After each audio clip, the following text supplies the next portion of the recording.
ID&KYC program. Here I'm going to ask Melanie Benacoza to present her guests. So welcome all. Thank you, Guy. Ladies and gentlemen, I'm delighted to find you back this afternoon.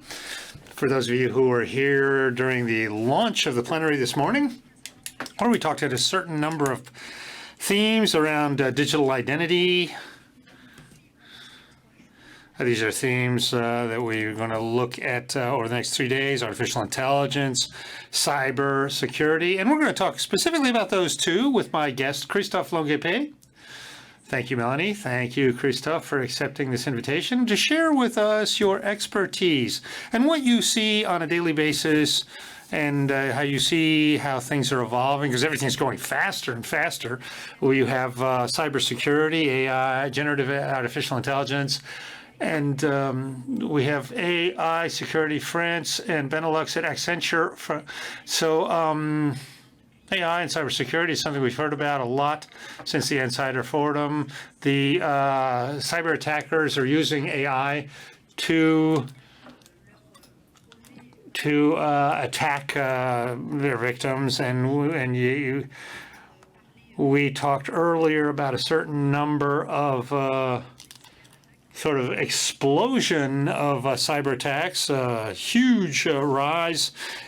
And when you look at the costs of cyber criminality, we're talking about, I think in 2022 there was $8 trillion.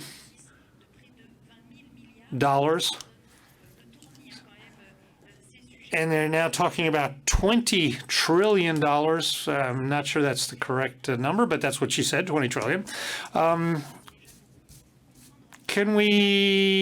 do you see the generative AI?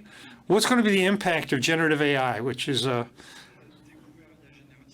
everybody's has discovered generative AI very recently. It's quite new, and after the emergence of tools like ChatGPT, sort of general public tools that image generation, video generation, everything, companies have started to look at these new technologies that can be used in either for replacement in IT or else to be more powerful in your activities or your support functions. So we're now moving into a phase of implementation of this technology, and we're really building, we're advancing with emerging technologies that are quite complex, which are evolving at a extremely fast pace.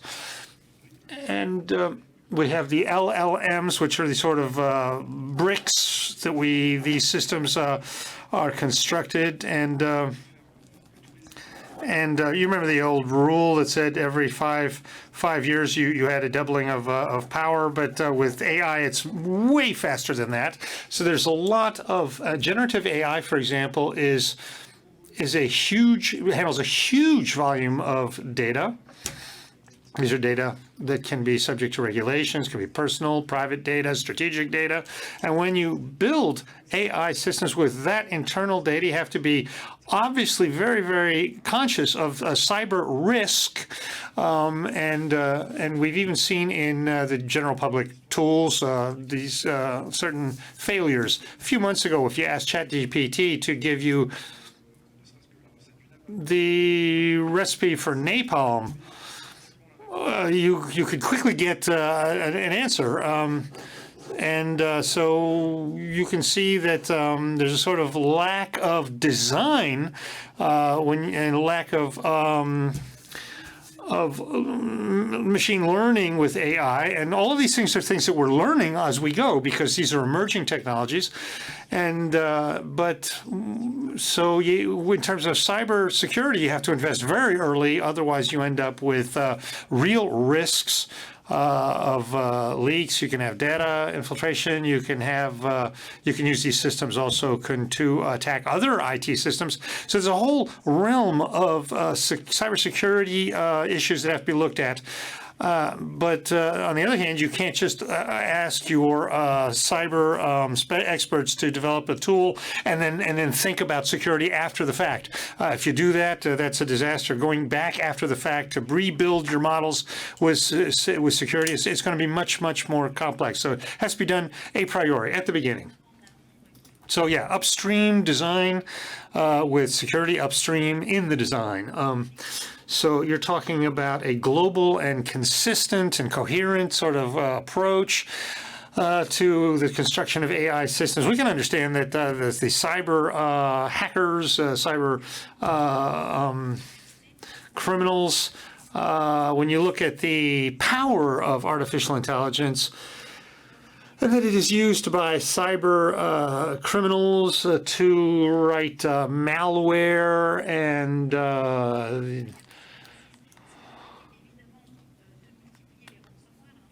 you have also ransomware. Europol is currently working on that, and they're quite proud of the Lockbit case that they were able to shut down. And if you look at ChatGPT, since the arrival of ChatGPT, the phishing attacks have increased by more than 1,000%. And when you look at deep fakes, phishing, all these tools that make cyber attacks all the more credible, they make. And how do you combat that? Well, AI is a tool that can be very productive for a company, but it can also be adopted by criminals. And now we think of AI in a sort of as an agile and creative tool, but you can already see how it's being used to produce products with lower costs and greater efficiency and greater impact. And so the first impact is how it helps with social engineering. Now, obviously, what changes with AI is to do phishing, for example, or to attack a target with more efficiency. You have to do a little bit more investment. You have to understand who the person is. To be more credible, you have to contextualize different elements. You have to cite names. So all of these things take time, and at the end, AI allows attackers to do what we call dark LLMs. These are real AI tools that are developed specifically for cyber criminals to create phishing scenarios which are contextualized. So company A currently, for example, is doing activity A. Let's say they're doing an M&A or acquisition, and you can construct, for example, some phishing based on the actual information from the actual company. AI will allow you, for example, to see that the target, for example, Mr. So-and-so or Mrs. So-and-so, who is the head of this department at that company, you can really attack with information that makes it very easy for the hacker to exploit the social engineering much more easily without spending all this time and investment to personalize their phishing attacks. Now, you're absolutely right. When you look at voice cloning, deep fakes, you can modelize a voice. That's something that's now very easy with AI and has a huge impact if you know the person. If you can, AI can create not just the voice but also the way they speak. A few weeks ago, there was a publication where concerning the use of a deep fake. This was where they got 25 million euros, where somebody pretended to be the president of a company. So this is where you can see that AI really can be used to exploit weaknesses in the security of a company. We also have what we call polymorphic attacks, and without going into too much details, you can introduce in malware, you can do behaviors that allows the attacker to exploit vulnerabilities in the system. Now, all of the protection and detection systems are supposed to recognize these behaviors that are introduced by these viruses or this malware, and that's currently the way how the systems work. But now with the polymorphic attacks, the viruses will sort of copy or sort of pretend to copy entire libraries. And so here you have a level of technological complexity where it's very hard to detect this criminal behavior. So there's two lessons to learn from this, is that social engineering is going to be reinforced by AI. It already existed, but it's something that's being used. It's much more targeted now with vectors that are maybe more original thanks to AI. And then when you look at attacks that are more operational in nature, you can look at developments with regard to these malware strains and virus strains that extract data in a more hidden way. We talk also about digital identification, and we're going to talk also tomorrow about that. But do you see a use, I guess she means of AI in digital identification in France, of course, but also at the European level? Is there a way to fight against this social engineering that you're talking about? Well, one of the use cases, even for machine learning, is to detect anomalies during periods of learning. So potentially the use of digital identification that is not in a normal use case could be a sort of low-level signal that will allow you, the systems, to detect an anomaly or an anomalous use. So the idea is to use these capacities of machine learning to detect behavior that could be related to the exploitation or criminal attacks on victims. And so this is mathematical algorithms that allow you to detect the exploitation of digital identification accounts. We're about 60% of cyber experts who say that they will be using generative AI to address these threats and to reinforce their cybersecurity in the coming months. How will generative AI be able to reinforce our cybersecurity? Well, it's sort of changing all the sectors. And what you can imagine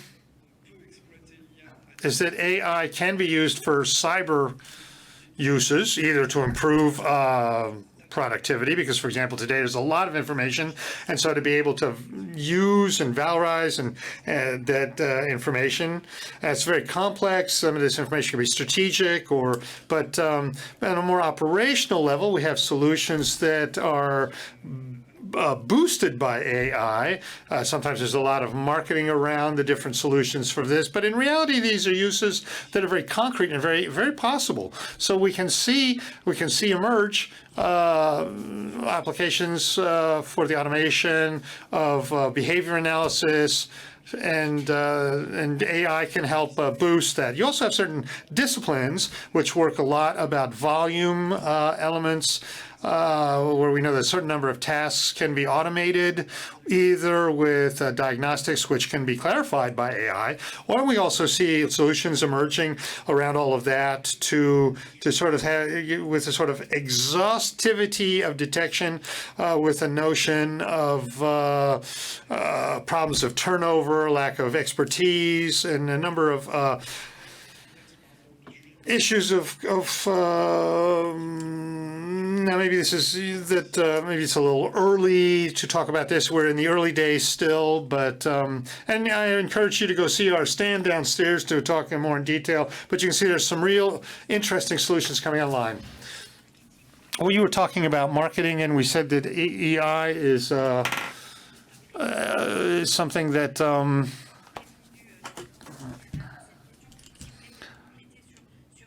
could you maybe add to the fact that what are the developments for AI? As you're saying, it changes very rapidly. Things are going to go faster and faster.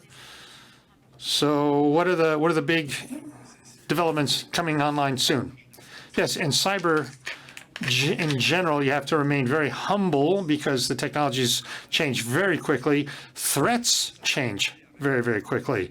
So you have to continue to juggle with these new expertise, these new threats. And so the cyber sector must really adopt these new technologies. And so it's a double-edged sword. And it's not an academic discussion. It's a real we really have expertise that needs to be developed, and we have to be very attentive and monitor the context, especially the regulations. The regulatory context changes very, very quickly, but also the technological context. A lot of things are emerging, developing, growing, changing.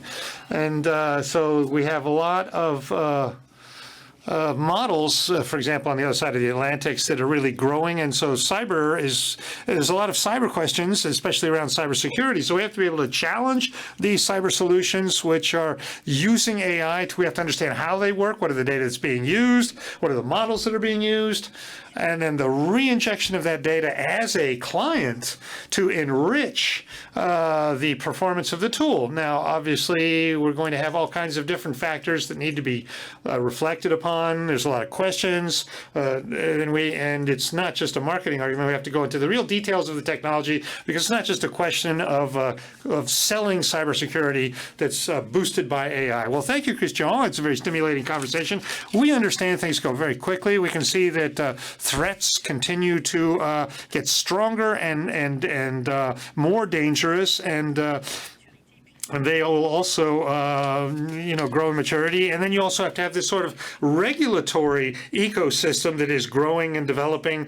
And this leads us to remain humble, of course. And so thank you, Christophe, for being our guest. It was a great pleasure. I invite you to go join our other guests. And we're going to continue this sequence with two subjects. Notably regulatory texts, two new regulatory texts, the anti-money laundering package and the new framework for the digital identification. So I thank you, Christophe, for staying with us for this next session.